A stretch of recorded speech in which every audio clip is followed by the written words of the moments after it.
carefully. I'm going to show you a picture. Look at this picture. In this picture, you'll see a number of things. First of all, an aeroplane. This is a Cessna Caravan. It's an aircraft that can carry up to 12 passengers. And this particular Cessna Caravan was flying into Queenstown International Airport here in New Zealand in September 2023. Now, you will also see a little object in the frame, little tiny, just see a little dot there.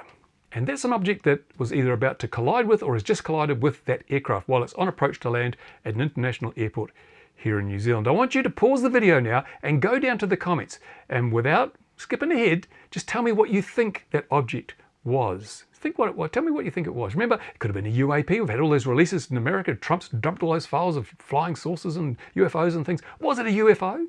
Could have been a drone, because we've seen the media telling us for over a decade that it's only a matter of time before a drone collides with a manned aircraft, probably an airliner, and there's a huge tragic loss of life because it'll bring it down in flames. So was it a drone? Or was it something else? See if you can figure out what it is. And when you've done that, come back and we'll get on with the video. There you go, thanks. Welcome back to the channel. Now, that was an interesting picture, and it's an interesting story goes behind it. Because as I say, this was Queenstown International Airport, September 2023. And we have a picture of exactly what happened. We have a video, in fact. I don't have the video, but I do have the picture, which is a frame from the video. So a lot of you are going to say, it was a UFO. Well, I can tell you it wasn't a UFO. It was definitely identified. The object was identified. And so then you're going to say, it was a drone. Look, it's a drone. And I can tell you, it wasn't a drone. And we know it wasn't a drone because there's a picture of it. And we know from a great amount of experience that when drones fly near airports, we get all this, the airports are shut down, aircraft are diverted, and there's all the media gets involved, but we never see a picture of the drone. Gatwick. The drones were flying around Gatwick for 2 days. We had the world's finest journalists there with their fancy cameras, the long lenses, looking at the sky, and we didn't see one single picture of the drones that were hanging around for hours at a time. Because drones are invisible to cameras, apparently, so it seems, unless you might think that maybe the Gatwick there was no drone at all, as was the case with so many other airport-related incidents and near misses with airliners. When they're called on to provide the evidence, there's never any pictures. Tells you a lot, doesn't it? So this wasn't a drone because there's a picture of it. Couldn't have been a drone. Well, I'm going to tell you what it was, and it'll probably surprise you because this is the first known instance of this form of object colliding with an aircraft on approach. I believe the aircraft was at about 150 feet when the collision occurred. It did hit the wing strut, caused a bit of scuffing, no significant damage, but it could have hit the propeller and it caused some damage. It could have hit the windscreen and maybe even gone through and incapacitated the pilot. We don't know. This is all speculation. But obviously it presented a very real risk to the aircraft. The object weighed 460 odd grams. So it wasn't light. It wasn't a sub 250 gram drone, which is much safer. It was a rugby ball. Yep, a rugby ball. Here in New Zealand, rugby is our national sport. You cannot say anything negative about rugby. You cannot restrict rugby. You cannot criticise rugby. You cannot control rugby. It is the sacred sport of New Zealand.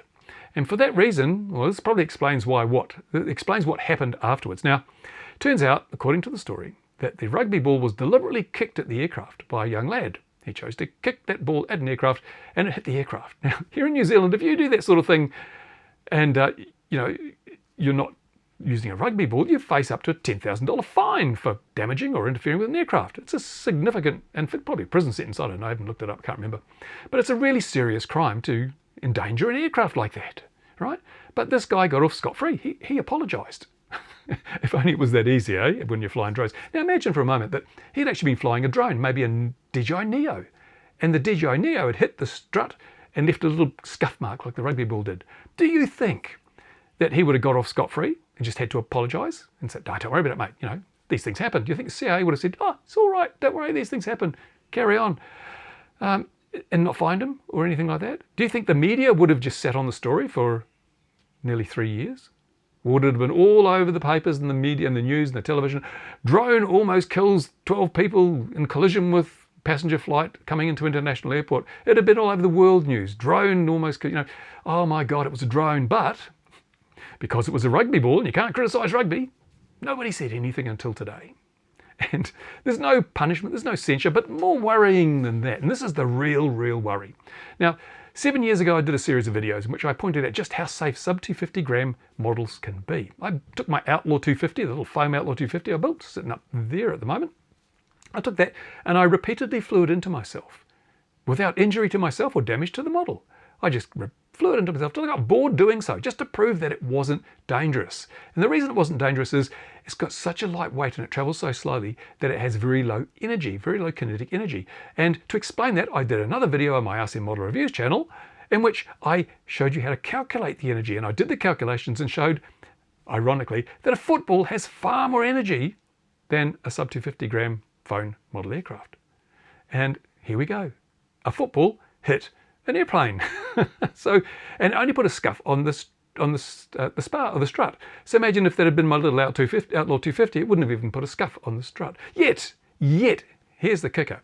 I can't fly my little Outlaw 250 within 4 kilometers of any airfield in New Zealand. Too dangerous, they tell me. Too dangerous. Even if I'm just flying, as I generally do, barely above head height. Too dangerous. It's a breach of the rules. Someone will die if you fly this little foam plane here within 4 kilometers of an airfield without the right certifications and a spotter and all sorts of crap like that. Yep, CAA, regulators, they know what's going to happen. Have they actually tried this? Have they actually flown one of these into themselves to see how much danger they represent? No, they haven't. Have they even done the maths, like I did, to show with science how little danger they pose? No, they haven't. Because we're not here to make scientific rules based on scientific evidence. We're here to, for some other reason, I don't know what it is. Anyway, so you would think now, planes like this, little model aircraft and drones, sub 250 gram drones, have never, ever collided with a manned aircraft here in New Zealand. In the entire history of the whole damn thing, as far as I'm aware, there hasn't been a single collision. So the risk from these is effectively zero, proven by the hard data. The hard data. You know, I can't fudge these figures. This is fact. This is evidence over many years. Certainly over the last 10 years with sub 250 gram drones, not one single collision ever in that period, right? Yet in the same time, we've had a rugby ball bounce off a Cessna Caravan. So clearly the risk from rugby balls is much greater than the risks from sub 250 gram recreationally flown multi-rotor drones. So you would expect that if we had risk-based regulations, then the rules that apply to these sub 250 gram drones would also apply to rugby balls now, because they're the bigger danger. So what changes were made in the wake of this incident, which happened nearly 3 years ago? What have they done to prevent a recurrence of this rugby ball versus airplane situation, which could have cost human lives? Well, they haven't moved the rugby field off the end of the runway. Still there. Apparently that's all right. Don't worry about it. Can't fly a 20 gram tiny whoop 3.9 kilometers to the side of the airfield at 20 meters, but you can have a rugby game right at the end of the runway where balls can go well over 150 feet. Yeah, that's all right. 30 meters. Go over 30 meters. That's fine. No worries. The guidance, the sole sort of thing they've taken is to say, if you're playing rugby, boys, and a plane comes along, don't kick the ball too high. Seriously. That's it. That's it. We've got a proven risk, a non-zero risk, proven by this incident, that kicking a rugby ball in the air at the end of an international airport can pose a threat to aviation. God damn it, some kid hit a plane with his rugby ball. One kick and he nailed it. But that's okay. We'll accept that level of risk. It's rugby. But Mr. Simpson and others, if you dare to fly something like this little Outlaw 250 or your DJI Neo, 3,900 meters from the boundary of the same airport, and you're flying just 20 meters above the ground, you're in trouble, mate. You'll get a fine, you'll get censured, you'll get told off because that's too dangerous. And this is the thing that annoys me about regulation. It doesn't make sense sometimes. It really doesn't make sense. Here in New Zealand, rugby is our national sport and it can do no wrong. Neither can those who participate in it. Every year, people are crippled playing rugby. We have, when scrums collapse, people break their necks and they're left quadriplegic, tetraplegic, paraplegic as a result of spinal injuries. We have other injuries from playing rugby. It is not the safest of sports. It's a lot safer than it used to be, but there's still that kind of life-changing injury occurs. Yet we accept that. That's just, it's an acceptable risk. Just like when you go out and drive your car on the road, you accept the fact that here in New Zealand, hundreds of people die every year. You may get killed by someone, or you may kill someone, or you may kill yourself. That's an acceptable risk. That's fine. But when it comes to flying drones, even tiny little drones, foam models like this, and tiny whoops, no possible risk will be accepted. We can't risk injury, we can't risk death. It's not allowed. Why the hell not? Why is it that we're treated like children, everyone else gets treated like grown-ups? I don't know. I really don't know. But Probably because we don't grizzle enough. We don't kick up enough of a stink. We don't stand up for ourselves and just we get walked right all over. And this is where the hobby's headed. In the USA, we've got these proposed rules now where certain classifications of organisations will be able to have exemptions around them. You won't be able to fly your drones near them. There'll be a no-go, no-fly area around these organisations if they choose to enforce that. So we're getting further and further reduced in the areas we can fly. And you've got these roaming TFRs that came up a while ago where you didn't know where the ICE team were, but if you happened to be flying near them, even though you didn't know they were there, you were breaching a TFR and you could be arrested and whatever. And in the USA, of course, now they've changed their approach. The FAA used to be educate first. Now it's not. It's just fine first. If you're caught doing something that breaches the regulations, you will not be told, you know, that's not good, don't do it again. You will be told, you confess to this and take a fine, and therefore waive your right to defend, or we take you to court and we fine you heaps more. It's like, wow, suddenly it's gone all aggro, and we're always going to be in the wrong. Drone flyers are always going to be in the gun, facing huge censures and fines and whatever. It's, you know, what have we done wrong? Really, seriously, we've done nothing, but we're treated like lepers, I don't know. And because we're easy, you know, we're soft, we just roll back and take it. It's not good enough, we've got to stand up for ourselves. That's what I've been trying to do for many years. I get knocked for it, but if you don't, then this is where you end up. So, yeah, let's see what happens. Now, New Zealand's aviation drone regulations are being brought into line with the ICAO international standards, which means we're going to be looking at registration for craft 250 grams and over. We're going to be looking at remote ID, I suspect. And why? Is that going to reduce the risk of drones colliding with aircraft from 0 down to nothing? We really don't have a risk from drones in New Zealand, certainly, and even in the world. The risk from recreationally flown sub-250 gram multi-rotor drones is effectively negligible compared to so many other risks. But it's the focus of so much attention, it just does not make sense. But, you know, if you're a walkover, people will walk over you. If you push back, suddenly they might think twice about doing stupid bloody things, which seems to be the norm when it comes to regulating drones in the world right now.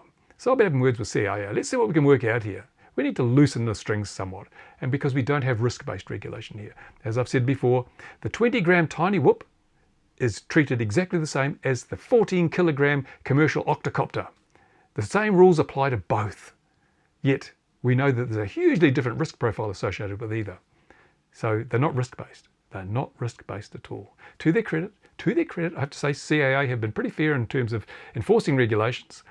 They do seem to be focused, or have been in some of the cases I've seen, focused on the amount of risk that what you're doing represented. So if I'm flying my little Outlaw there 3.9 kilometres from the boundary of an airfield, I don't think they're going to bitch at me. I don't think I'm going to get into trouble, because they know full well that that's not going to be a threat to man nor beast that far from an airfield. But they still have the right to do so. They still have the right to prosecute me if they want to. And I don't believe that regulations that are not going to be enforced should even be in effect.